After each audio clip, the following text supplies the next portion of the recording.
Hi guys, so for this project we're going to talk all about our character traits, and so I made a nice helpful list for us to pick 3 that represent you. So I'm going to go through the list and I'm going to look at the words. If there's any words that you don't know, you can always ask a friend or ask me and I'll let you know what it means. I think I'm going to pick artist because I am an artist. I am going to pick positive because I am a very positive person.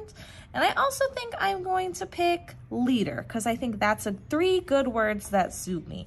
You can see how I put little marks next to the words so I remember how to spell them.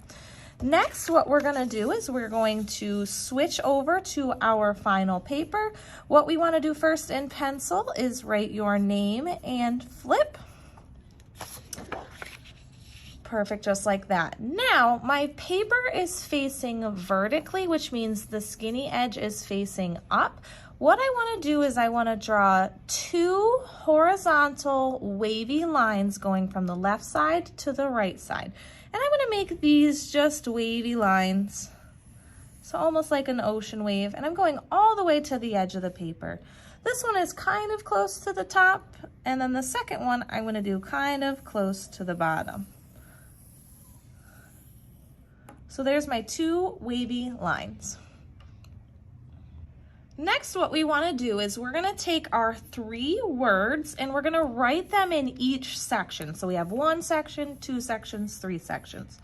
When we write our words, we want to make sure we are stretching the letters and we want to make sure we're doing uppercase letters. So I'm going to do artist first in the first section. So I know it starts with an A, so I'm stretching it all the way up and then all the way down, and then adding the line for the A. Keep in mind how many letters your word has in it. It's going to have to fit in this entire section. So I'm going to do R next, stretching those letters. So we see how I had to stretch and fill this whole area with those letters. You can see how my T almost ran out of room, so make sure that you leave enough room for every single letter. Next, I'm going to do my next word in the second section and the third word in the third section.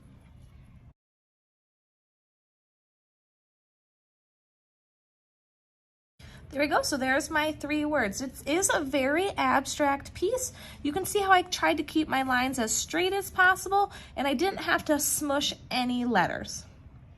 Next, what we're going to do is we are going to trace all of our pencil marks with Sharpie.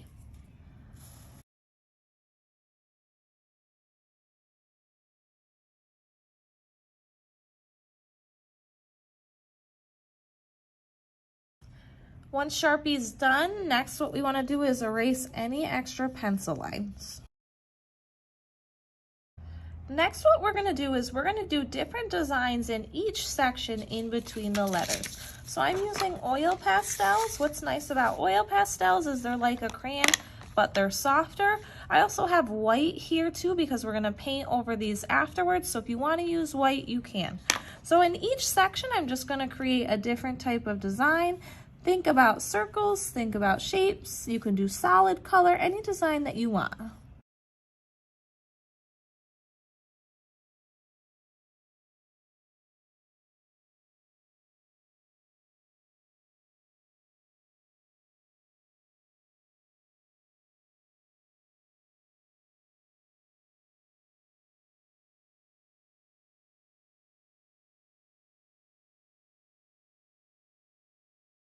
Our last step is going to be painting with the tempera cakes. Keep in mind these paints are dry and won't work until you add a little bit of water.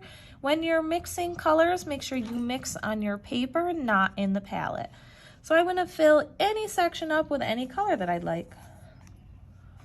What's nice too is because I used white in some of my sections, if you add the paint over the oil pastels, it says "get away from me," and you'll be able to see the oil pastel through the paint. Let's try it out in this section. So you'll see the design that I drew in.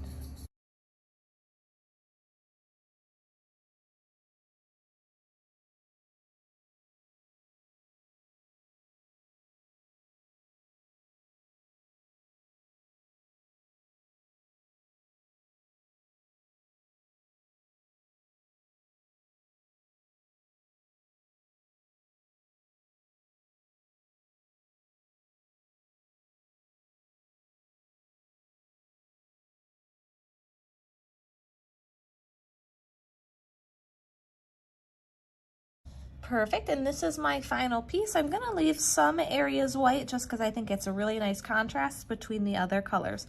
When you're all done, make sure your piece goes into the drying rack